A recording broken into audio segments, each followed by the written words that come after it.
Good afternoon, everybody. I'm very sorry that you've chosen to spend lunchtime with us. My name is Ian Foss. To my left is Chuck Herman, and to his left is Brent Madu. We are here to talk to you today about the much-loved concept known as SULA. I'm going to be providing a brief introduction to SULA concepts, sort of the way that the program and the calculations work. That's the easy job. I then have to turn it over to Chuck and Brent, who are going to tell you all of the ways in which you are doing it wrong and how you can fix it. So with that being said, here's a description that I'm not going to read because you all know why you're here. But we are going to do the overview. Chuck is going to talk about COD reporting, and Brent is going to talk about NSLDS reporting. But this is SULA in a nutshell. Right here on this slide, there are three different key terms that go into the calculations that determine whether or not a student is okay or not okay under the guise of SULA. First, we have the maximum eligibility period, we have the subsidized usage period, and we have the remaining eligibility period. Now, we're going to talk about what all three of those terms mean in the next few minutes, but it's important to bear in mind that unlike some other caps on aid that students face, like Pell LEU, SULA, or the 150% limit, is a time limit. It's not really a dollar limit, except when there's an exception in which it's a dollar limit, and we'll talk about that too. So the maximum eligibility period is the 150% limit. It is 150% of the length of the student's current educational program. Now, you all report the published program length to COD and NSLDS. Both of those systems will then calculate the maximum eligibility period and use it to determine what consequences apply to a student under SULA or not. I would say that although we call this published program length, it may not actually be a length of time that you publish. We are talking about a term that is either weeks, months, or years. You report that to us in either of those three units of time, and then our systems do the calculation from there. When you report program lengths to us, and if you report them in months or weeks, both the COD and NSLDS systems will convert those units of time into years, because all of the calculations fundamentally are performed in years. And so weeks and months reported to years, and if you report in years, we will use whatever it is that you reported to us. We will convert to years using the following formulas. Basically, what we do is convert when we're talking about a program that's reported to us in months, we'll convert everything down to the day level, using months having 30 days in a month and weeks having 7 days in a week. We'll use both the value that you report to us for published program length and weeks in your program's academic year. Now, we'll talk a lot about different types of academic years that may apply to you in any given circumstance, but when we use it in this case, we're talking about the Title IV academic year that you've established for the program at your school. This is the one that under our regulations sets a minimum of, say, 30 weeks of instructional time for credit hour programs and 26 weeks of instructional time for clock hour programs. And whatever you have established, either using the minimum in our regulations or your own definition that's higher than that, you report, and we will use those values to convert weeks or months to years. The subsidized usage period is how much against the maximum eligibility period any loan is going to count. So again, let's just say that we have a 4-year program. The maximum eligibility period for that program would be 6 years, 4 times 1.5.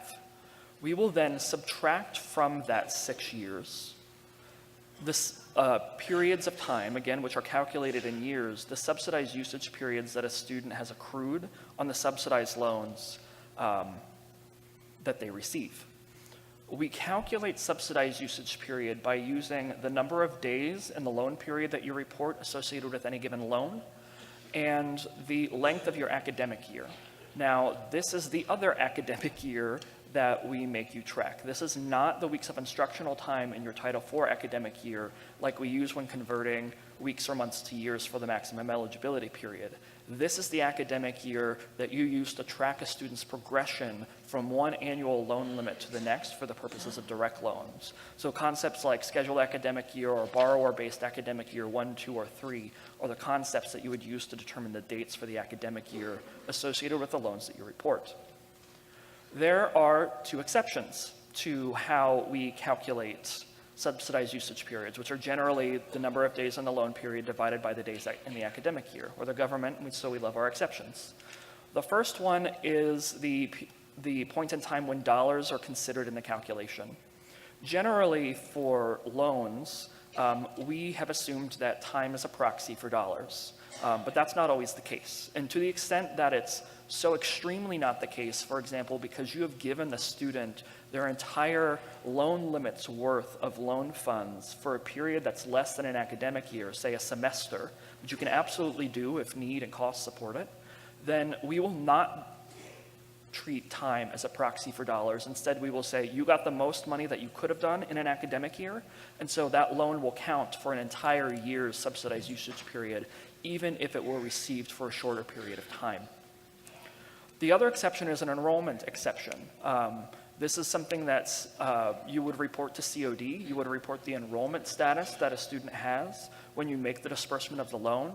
And if it's anything less than full time, for direct loans that would be 3/4 time or half time, the subsidized usage period that's calculated will be prorated accordingly. There are other considerations associated with how loans are reported and how it affects the calculation of a subsidized usage period. The first one is overlapping loan periods. You could either disperse 2 subsidized loans to the student for the same period. Maybe the student wanted $1,000 at first and comes back and wants another $1,000. And instead of modifying the loan, you originate and disperse an entirely new loan for the same period. To avoid double counting the days that are in that loan period, there is another sort of proration that happens where COD figures out how many days overlap for any given loan and adjusts the subsidized usage period for each loan downward to ensure that days are not duplicated between loans. When a student makes a payment on a loan, or more correctly, you return money through COD or do a downward adjustment to the loan amount in COD because the student has canceled all or a portion of a loan, that causes a recalculation of the subsidized usage period in 2 different ways. First of all, if the loan limit exception applied before and it no longer does, the subsidized usage period will be recalculated such that it again is only based on the days in the loan period in the academic year. And the other manner in which the subsidized usage period could be affected relates to all of a disbursement for a payment period being returned, where the student, say, was going to receive money in the spring, has returned all of that money, and you've done a downward adjustment. Now, that in and of itself won't trigger the recalculation of the subsidized usage period, however. You have to, and are obligated to, update the loan period that you previously reported. Again, just assume that it was fall spring and the student returned all of the spring money.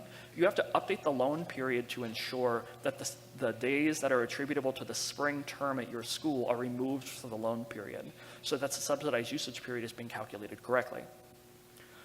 The other thing that affects subsidized usage period are certain discharges. Closed school discharge is the one we have on this slide, but there are others that affect the calculation of the subsidized usage period too. Closed school, false certification, unpaid refund, and borrower defense discharges all reduce or eliminate subsidized usage periods that were previously calculated. But any other type of discharge or forgiveness type does not affect a previously calculated subsidized usage period. The remaining eligibility period is basically the maximum eligibility less the sum of all of the subsidized usage periods for all of the subsidized loan that a student has received. And one of the primary consequences of the 150% limit, or SULA, is once a student's remaining eligibility is, or perhaps more accurately would be, 0 or less, the student's no longer eligible for subsidized loans. And when that happens, or if you attempt to originate or disperse a loan, that would bring the student's remaining eligibility period to be less than 0, COD will reject those loan records using Reject Edit 206, which prevents you from making a subsidized loan to a student who is not eligible to receive it because of SULA, with a huge asterisk, assuming that you have been reporting accurately. There are certain circumstances in which COD may reject the loan that you sent to it, but that doesn't mean that the student is necessarily ineligible. Take the example of a student who has a remaining eligibility period of 0.5, or roughly a semester's remaining eligibility period. If you originated and dispersed a loan for an entire academic year, that would have brought the student down to negative 0.5, and so COD will reject it. But that doesn't mean that you can't reconfigure that loan to, say, be a fall-only loan or a spring-only loan to create a loan with a subsidized usage period that a student actually is eligible to receive. And of course, if at any point in time the student is not eligible to receive a subsidized loan because of the 150% limit, they're eligible to receive unsubsidized loans, not only in the amount that they would have been able to receive them but for their loss of eligibility, but also making up their lost subsidized loan eligibility in unsubsidized loan funds. So before we proceed, we should talk about what systems within FSA do what portion of the subsidized with SULA. There are two primary consequences of SULA, and we've only talked about one so far, the loss of eligibility. There's also a loss of interest subsidy, and those two consequences are handled by different systems at FSA. COD handles the loss of eligibility edits, that's edit 206. NSLDS, or the National Student Loan Data System, tracks and determines whether or not a student is eligible to keep or lose their interest subsidy based on enrollment reporting information that you submit to that system in conjunction with information that NSLDS receives from COD. So loss of subsidy will only occur if all of the criteria below are met. But if all of those criteria are met for even one day, then the student loses interest subsidy on all of their outstanding loans. The remaining eligibility period needs to be less than or equal to 0, which is to say the student has exhausted their maximum eligibility period. The student needs to not have completed their program of study prior to reaching this point. Again, love it or not, this was a policy that was intended to incentivize students to complete their programs on time. We could probably argue for a while about whether or not that's effective, but it's the policy. And then there needs to be triggering enrollment, which is to say enrollment in a program that a student would have otherwise been eligible to receive a subsidized loan for, so an undergraduate program, for example. And there are not certain exceptions that apply that cause interest subsidy to not be lost. But the thing that you need to bear in mind is that the maximum eligibility period that COD is reporting is different from the maximum eligibility period that NSLDS is reporting or calculating for one key reason. COD only has point-in-time data as of when you disperse a loan or modify a loan, whereas you report to NSLDS on an ongoing basis.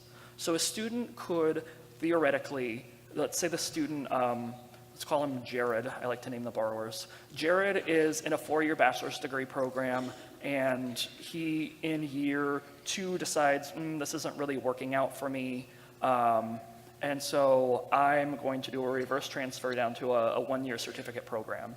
Now, COD is going to have a maximum eligibility period for Jared of 6 years, because the last time he got a loan, he was in a 4-year program.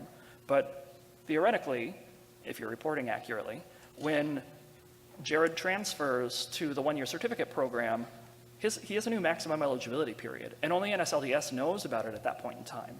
And so the loss of subsidy maximum eligibility period is based on whatever program the student happens to be in on any given day.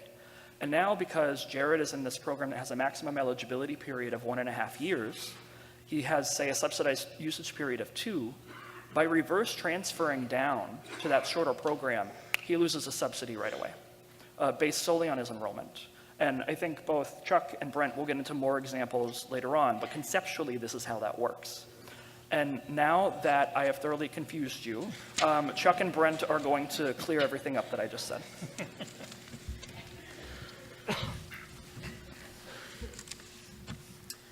Okay, so before I start, and my name is Chuck Herman, I'm out of the Seattle region, I want to just say that reporting is getting much better. I go into the SULA inquiries that arrive, and I always will research the earlier loans first to see if they were misreported, mostly to see if we can free up subsidized eligibility. And it used to be that most of the prior loans had something that needed to be adjusted, and so I'd reach out to the schools to get that done, and we'd see what the borrower has to work with. Now I don't see that so much, so the reporting of the prior loans is getting much better now. So congratulations on that. What I'm going to talk about in this session, though, are the more common things that confuse schools, the misunderstandings and the misreporting that I still see.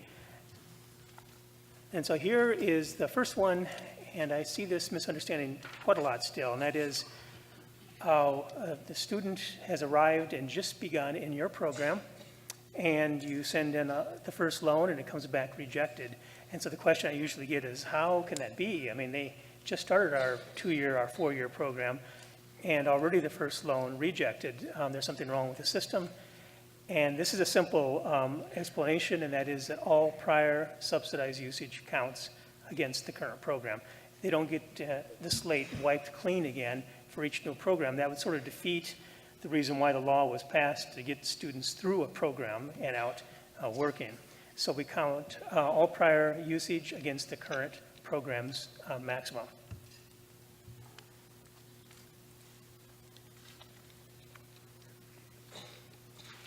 Another misunderstanding is belief that once they see a loss of subsidy from NSLDS or on the ICER, they maybe will think that the student can no longer ever get subsidized loans again. And that's not necessarily the case, because if the student goes on to a longer program, eligibility will be, the program length is longer, so the maximum, 150% of that, will give them more eligibility for additional loans. That doesn't mean that the prior loans will all of a sudden get their subsidy back. So you can have a number of prior loans that are still in a loss of subsidy, and yet the student would be eligible for additional loans now. They could in turn lose subsidy on those if we meet those 3 conditions that Ian mentioned. But just because there's a loss of subsidy on a prior loan does not necessarily mean that the student can no longer get a subsidized loan.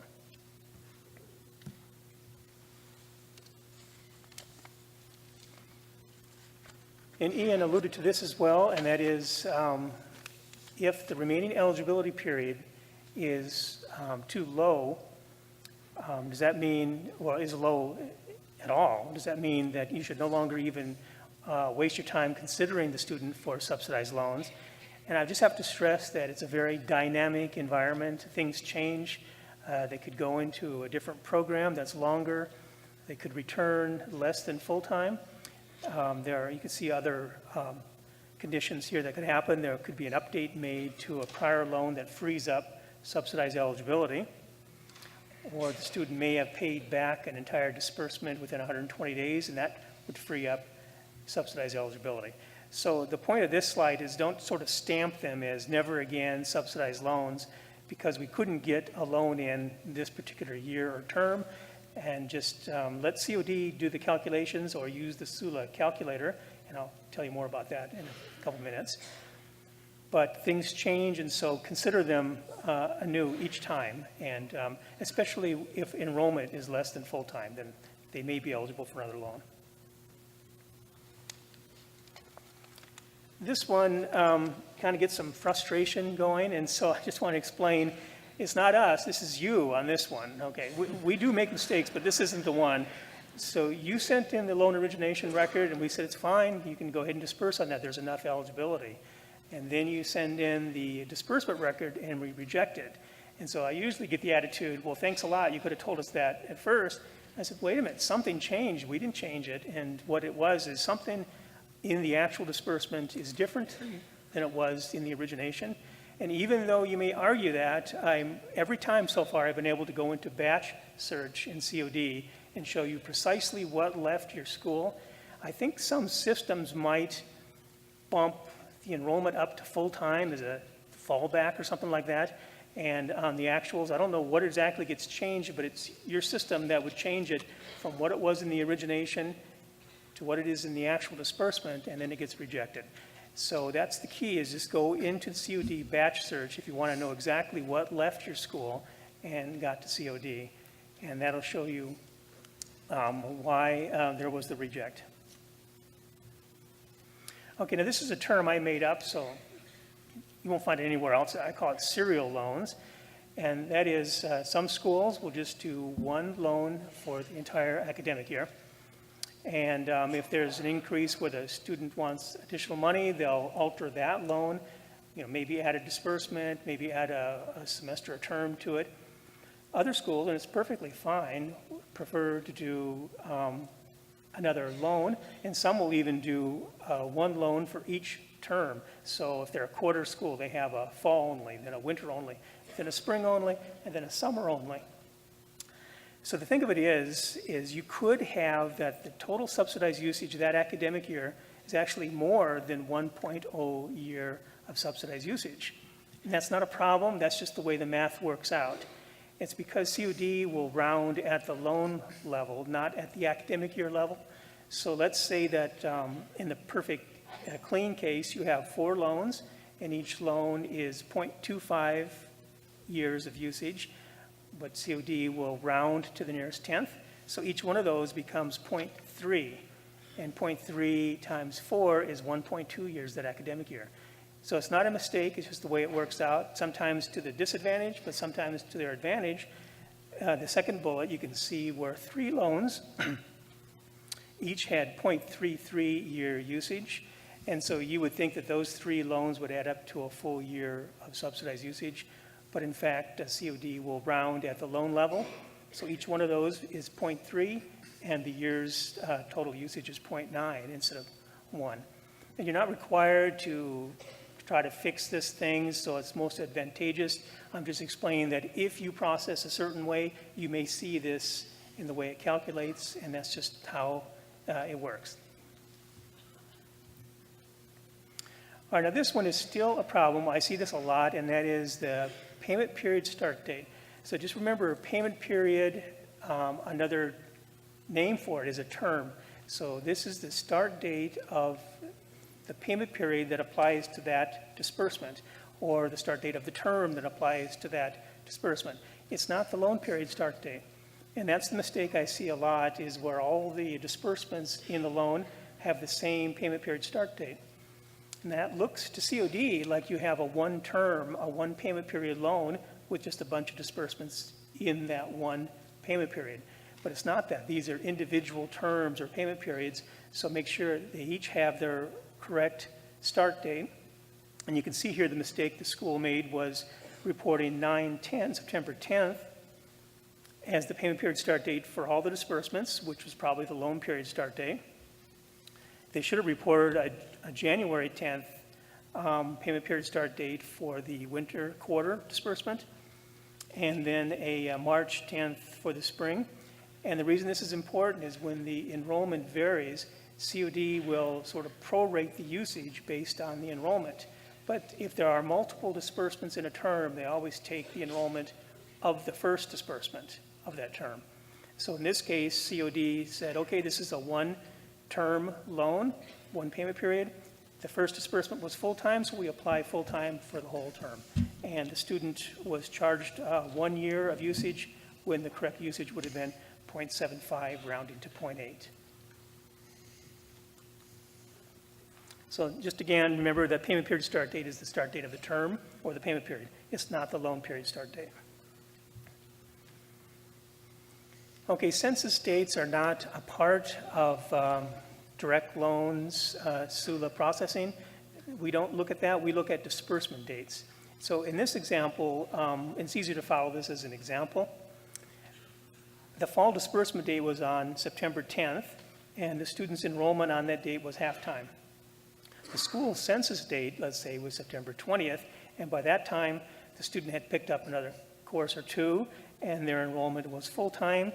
When the school incorrectly reports the enrollment status full-time, it's going to throw off the SULA calculations. The student's going to be charged more subsidized usage than they should, because we care about the disbursement date. We don't care about the census date for SULA.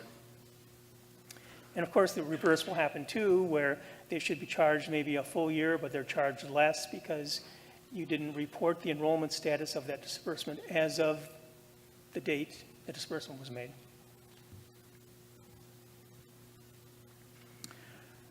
So for these degree completion programs, they're fairly specific.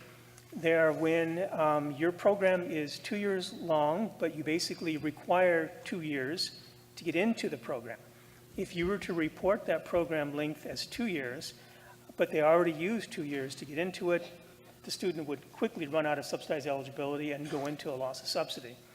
So I would just say that if you think your program qualifies, and the electronic announcement I reference here on the slide is a good way to just take a look to see if the conditions apply to your program, then you are permitted to report those, whether it's a bachelor's or an associate's. And it's, even though it's a 2-year program at your school, you can report it as a 4-year program. But you should look at that to make sure that that applies, that your program qualifies. And that incidentally is just a small thing. I see a lot of regular 4-year programs where a school will kind of report the flag that says it's a bachelor's degree completion program. So I'm just saying that just because the student is completing a bachelor's degree does not make it a bachelor's degree completion program. Okay, loan period dates. I've only seen this a couple times, and I don't know where this came from, but I hope we didn't tell you to do this because it'd be wrong. So remember, if you're term-based, the term has to be completely in the loan period or completely out. What the school did is, and it's clever, it's a lot of work, and it's wrong, but let's say the remaining eligibility period was 0.9 years, and they couldn't put the fall-spring loan in because that's 1.0 year. So what they did is they trimmed days off the fall and off the spring until they made it just short enough so that the subsidized usage of the loan matched the remaining eligibility, and voila, the loan made it through, of course. I suspect they used the SULA calculator because that looked like a lot of work to me. But just remember, the term is fully in the loan period or it's fully out. No partial terms are to be reported. Okay, academic year dates, some are really off, so they do impact the calculations. Remember, the basic calculation of a loan subsidized usage is the length, the days in the loan period divided by the days in the academic year. So if the academic year is too short, they're going to use up their subsidized usage. If it's too long, they're going to be undercalculated what they should be. And a single term academic year is never correct, and COD has put in some edits and some additional processing to catch a lot of that, but some of this that I still see like that are older loans that we couldn't retroactively go back and change. So let's talk about summers.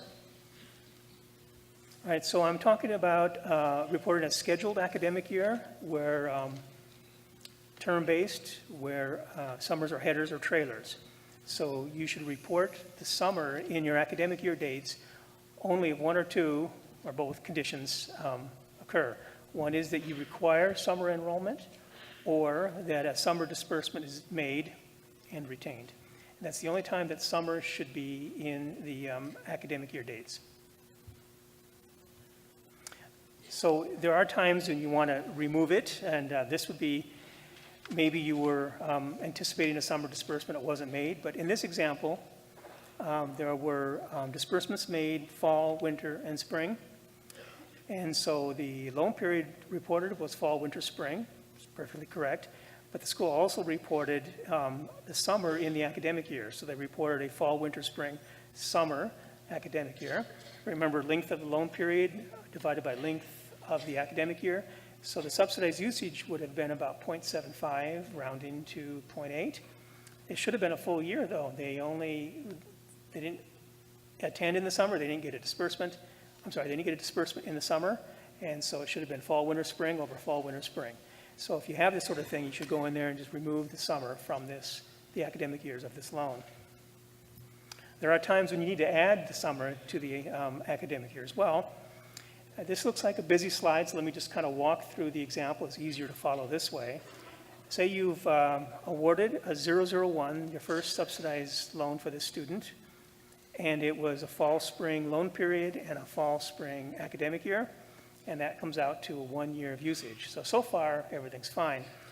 But then the student decided to come back and get a loan for the summer. You could have added summer to that 001 loan, or you could have originated a new loan, a 002 loan for the summer. So the school correctly made that a summer-only loan period and a fall, spring, summer, for summer trailer, academic year. What they should have done, though, in addition, when that happened, is go back into the 001 loan and add summer to that academic year as well. And you can see if you don't do that, the math doesn't come out right. You have 1 year of usage already in the first loan, and now you have an additional 0.3 year for the second one, and they should only have used up 1 year there. So the correct way is to go back into the 001, add summer to the academic year, and then you can see added together then the total subsidized usage is 1 year.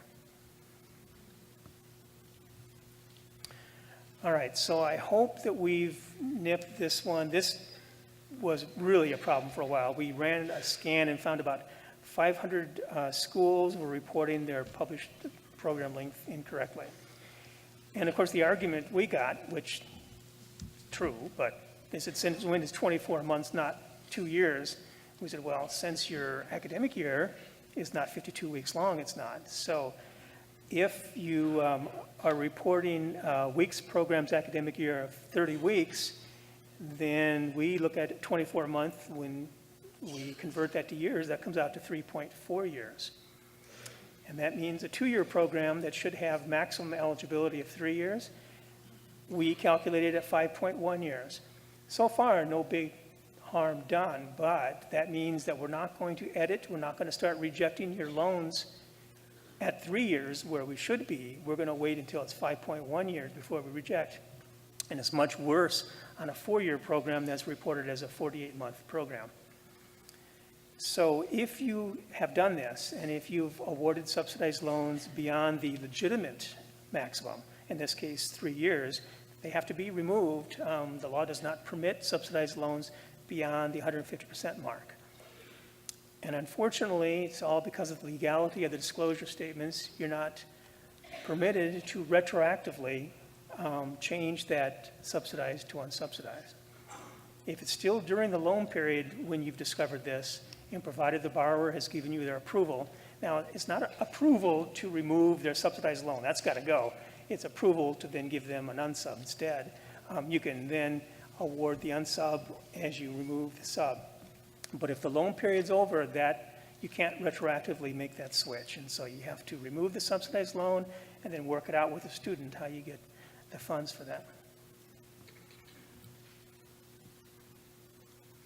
So this electronic announcement I've noted here will give you guidance, plus we also have frequently asked questions about this. So if you published the program length in your catalog, website promotional materials, then whatever you publish, that's what you should report to COD and NSLDS. Make sure you're consistent in reporting the same thing to both. And the reason for that is I have seen where the program length reported to COD was longer than the program length reported to NSLDS. And so we get to a point where COD will let a loan go in. As soon as it gets to NSLDS, they'll strip the subsidy off. It's kind of an interesting cycle then. They just arrive there and take off the subsidy. So make sure you report the same program length to both. So if you don't publish it, but it's a usual standard associate's degree, you should be reporting it as a 2-year program. A usual normal bachelor's degree should be reported as a 4-year program. But if it's not one of those normal associate's or bachelor's degree and it's not published, then you determine normal time, you determine the amount of time it takes a full-time student to complete the program in weeks or months or years, and then report that to COD and NSLDS. So this is not just when, but what needs to be updated. So in the example of slide 26 where you added summer to the 001 loan because you had awarded a 002 summer loan. If they end up not getting that summer disbursement, don't forget to go back into that 001 loan and remove the summer again. If they receive that summer disbursement and retain it, which means, it wasn't completely removed because of R2T4 or whatever, if they kept it, then that is good to stay there. But if they didn't receive that disbursement, you should remove it from that academic year. This is processing that should be done as you're going along. This is not program year closeout tasks. So if you have a loan that is fully dispersed and you have pending disbursements on that loan that you're not going to be using, then you should zero out those pending disbursements and reduce the loan amount and reduce the loan period if you have a term, a payment period in there where you're not going to be dispersing. This is something you should be doing as you go along. And I'll talk a little bit about what happens when you're closing out the year, but that's a really tricky updates that you have to be doing if you're waiting to the very end. So remember, the 15-day reporting requirement applies here. All right, so this is one of the more common questions we get is how do we award or can we award another loan if the remaining eligibility is less than a full year? So you still may be able to award another subsidized loan. And like I mentioned early on, it's up to you. We don't require this, but you may find that there are some loans that you've previously awarded that once you update those, once you correct them, you'll free up some subsidized eligibility. I will look for that. You're not required to, but if you see that, just remember that that could be the answer right there.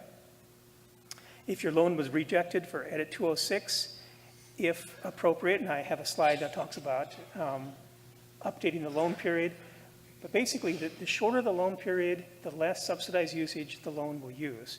So you may have to just try to explore with getting the loan period as short as you possibly can. And the loan limit exception will trigger when the loan amount is at the full annual loan limit.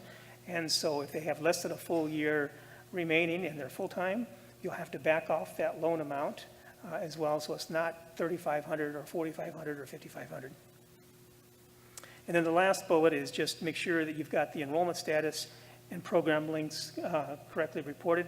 So what I mean is if you know that the student is there 3/4 time, but you sent the loan in and it was full-time and it rejected, you may not have to do anything else. Just get the enrollment status correctly reported and the loan may make it through. So the minimum loan period for standard term credit hour or non-standard substantially equal programs, the minimum loan period is the term. For a clock hour, and you can see the conditions, the minimum loan period is either the academic year or the length of the program, if it's less than the academic year, or the remaining portion. And plus there's, for transfer students where academic years overlap, there's this bullet about finishing out the prior school's academic year where you could have a short loan period there. So just remember when you're trying to get a loan in, you're trying to get the loan period shorter generally, and then you also have to reduce the loan amount off the annual loan limit.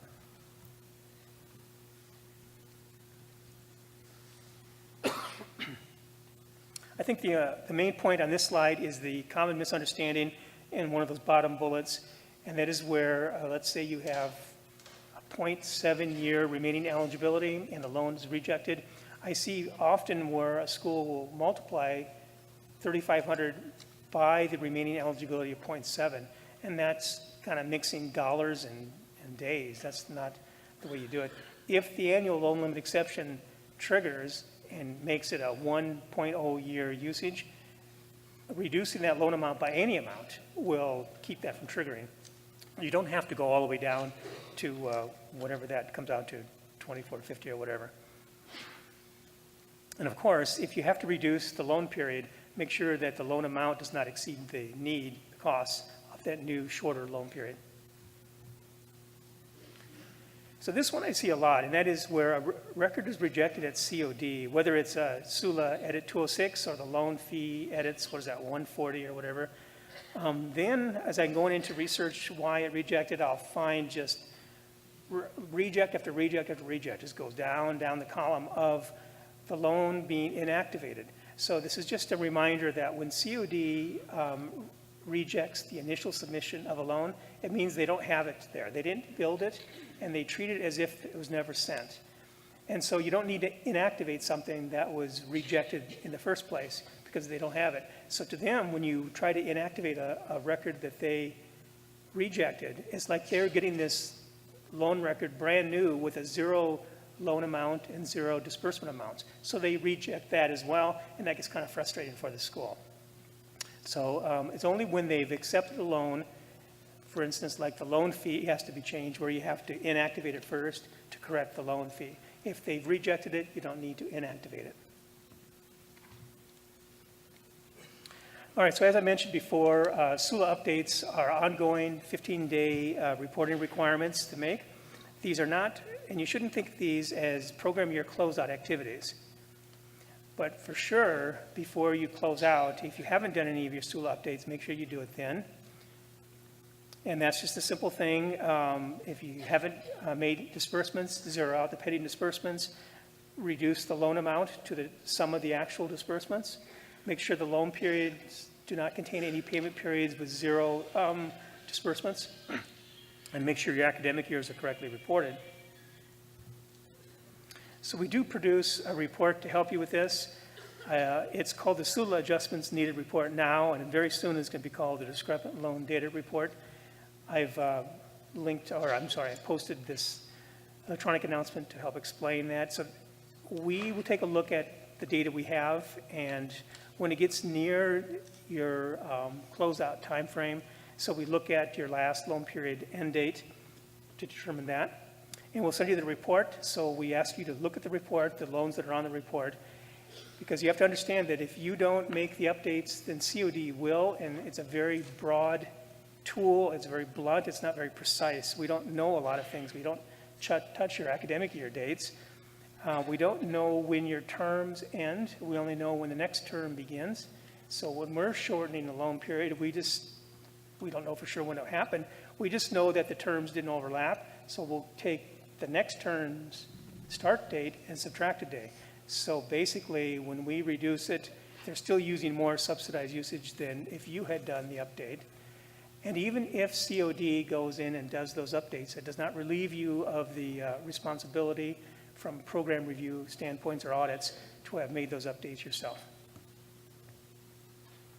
This is just a quick caution. When you go in to close out a year, make sure you've got the right year posted there. You know, when COD adds a new year in March or April, that becomes the default award year that shows up there. So a couple of times now, we know that a school was going to close out a year, I think like 16, 17. They didn't realize that it was 17, 18 showing, so they did their confirmation for closing out that year. And then COD did the SULA reduction job, they called it, and they zeroed out all their petty disbursements, they reduced all the loan amounts, basically just made a mess of the school's database. So just a quick caution, make sure the right year's up there that you're closing out. If you need to reopen the year, you can do it online at COD. And if you have any questions, just give them a call and they can walk you through requesting extended processing if you need to do some additional SULA updates.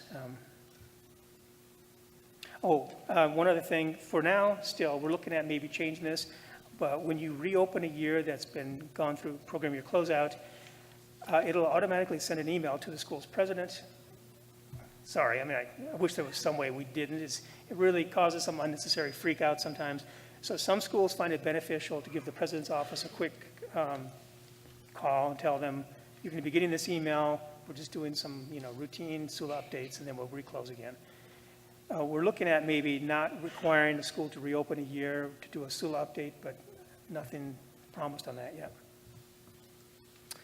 Okay, and so we're cleaning up the SULA Adjustments Needed report. It's got some stuff in there that doesn't really help, like inactive loans.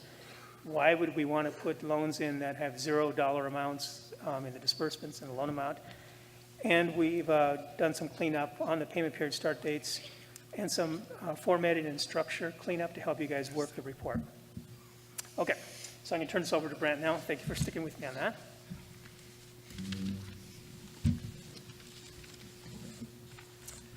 You still with us? All right. talk about more reporting, right? So I'm here to talk to you about the NSLDS side here.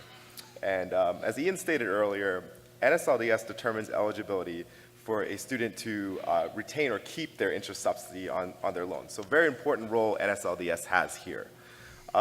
We use enrollment data in conjunction with the COD data that we just talked about to basically answer two questions.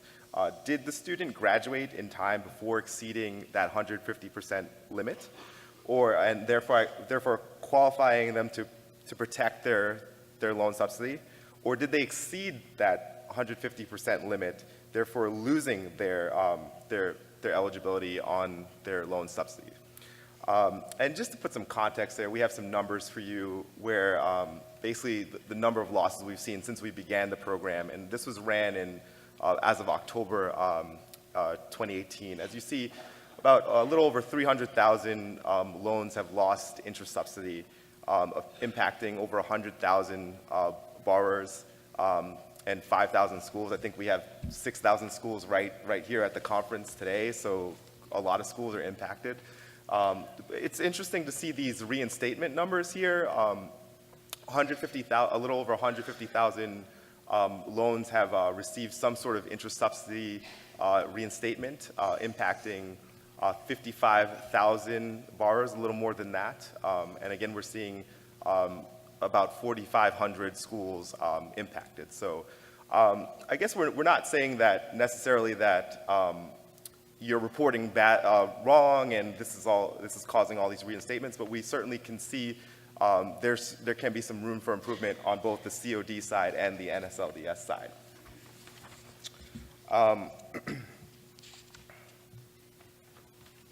So what I'm going to go over is some common areas where we see issues in NSLDS.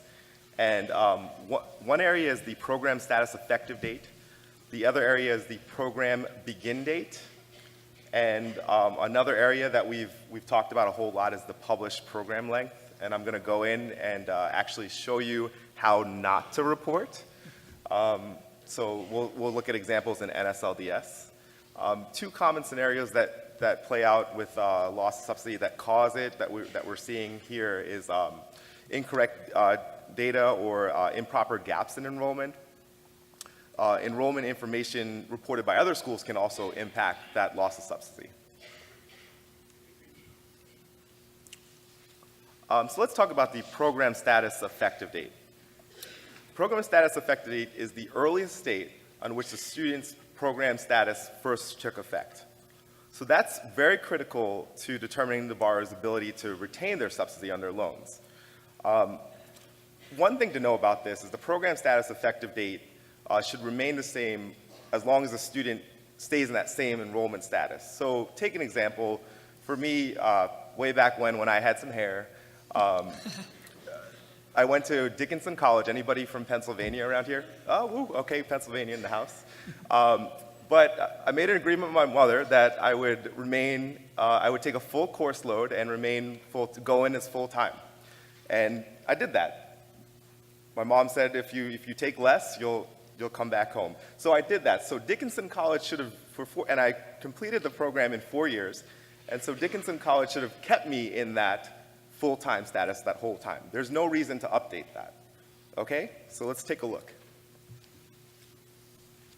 What we're seeing is a lot of schools are advancing that program status effective date, and that's going to cause some issues for the student. And I want to focus you here to this red box here, and this is under our Enroll tab in NSLDS. A lot of you are familiar with this.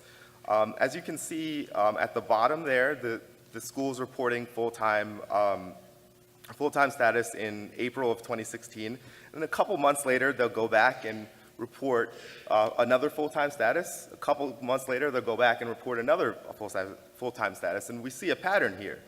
What the school is basically telling NSLDS is that the last status is the most effective. What we'll do is we'll invalidate all the other statuses. So that can move up that effective date. Still with me? Good. Let's talk about program begin date, right? So program begin date is the date that the student first began attending that program that program being reported.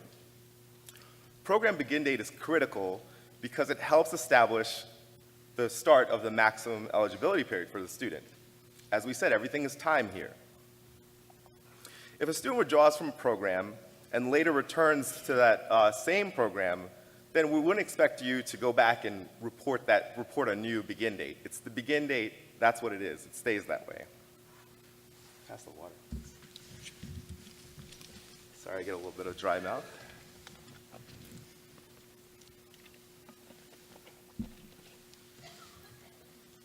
So let's take a closer look at NSLDS here, and I want to focus you to these red boxes that we see up top next to that one. You'll see the program begin date right there, and you'll see the school reported January 4th, 2016. But then we go down to sort of the history here, the timeline here, and we see that the student had a full-time status in January of 15. So we would expect to see that up top at that program begin date. So again, the program begin date is the date that the student started their program of study, and it does not change on the basis of a new term date. So published program length, that's another area. I think Ian and Chuck and I talked about this a whole lot. Well, I'm about to talk about it. I'm going to reiterate it. You just want to be careful if you're not reporting in years. If you're reporting in months and weeks, as you can see in the third bullet, we show how it can play out. 4 years, we'll accept that, and we'll multiply that by 150% to figure out the maximum eligibility period for the student, and that's for a 4-year program, that's six years. But if you went in and you reported 48 months, which sometimes we see, which kind of makes sense, but it doesn't because we're talking about Title IV academic period here, the academic year, sorry. And you see if you report 48 months, you're really going to extend out that maximum eligibility time to something ridiculous like 9 years right here. So, let's talk a little bit more about some scenarios that we actually see aside from these fields. A student is considered to be continuously enrolled in a program during the time that, the student is considered to be continuously enrolled during a period of non-required attendance if a student is expected to return to their next regularly scheduled term. And there's 2 conditions that apply here. So if we believe that the student will not enroll at least on a half-time basis during the next term, then you won't report. Sorry, 1 second.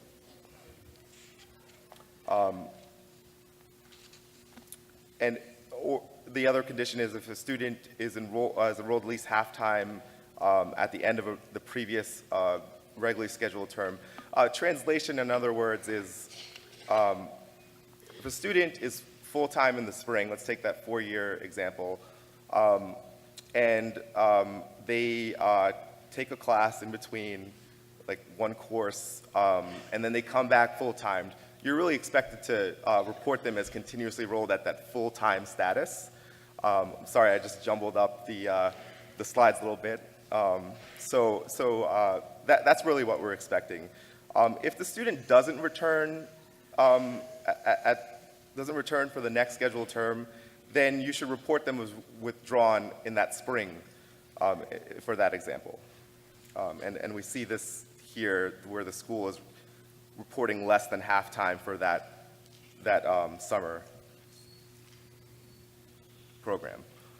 Another problem area that we find is that if a student is not seeking a credential at your school, then the student, you don't need to report that program level enrollment data on their behalf. Examples include visiting students, transient students, and other non-degree seeking courses.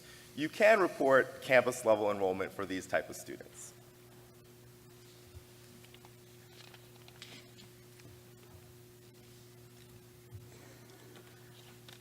So now that we talked about some reporting scenarios and some common errors that we see, I just want to talk to you guys a little bit about some new functionality that we have in NSLDS. It's called the Maximum Eligibility Timeline. And you can access that under our teal enrollment tab. There's going to be some buttons sort of in the middle, and you'll see it toward the right, the second one. You'll just click on that. And why that's a really nice feature is it helps you really understand the subsidized usage for the student.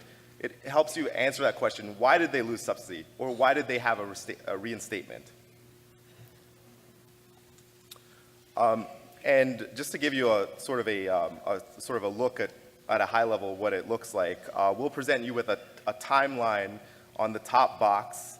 We'll also present you points in history where things might have changed for that student. And that timeline is in descending order from where some event happened to affect their eligibility. We'll also tell you if there's a loss, so we'll give you that nice alert right there up top. You can also see within the table where there's a loss and see some of their remaining eligibility periods, some information on that. You can also see if there's a loss of subsidy in the past. And also reinstatement, you'll see a nice a blue icon with an eye if there's some sort of, you hover over that and you'll see the reinstatement there. And that's about it. I'll turn this over to Chuck, who will talk about some resources we have for you. Thank you. All right, so IFAP is still your best bet for guidance on SULA reporting.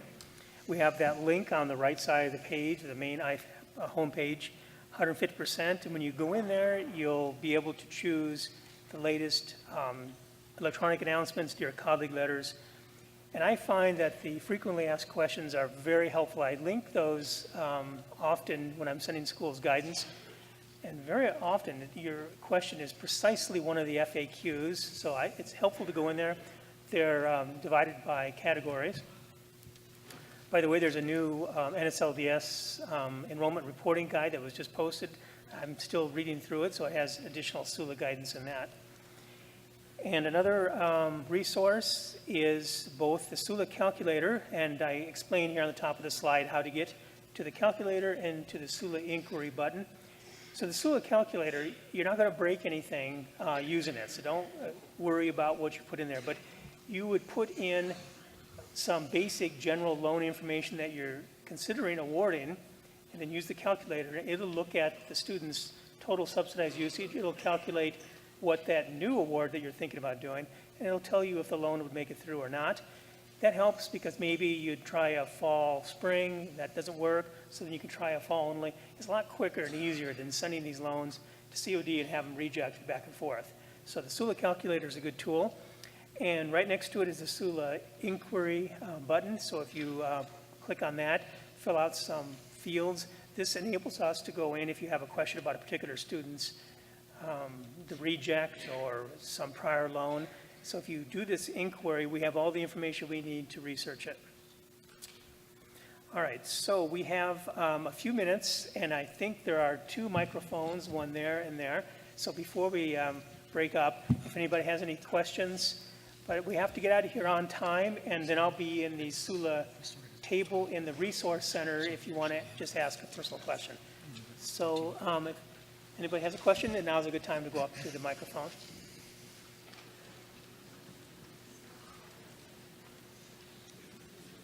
And if no one goes up, it means we did a fantastic job and you have no questions. All right, thank you very much. Thank you.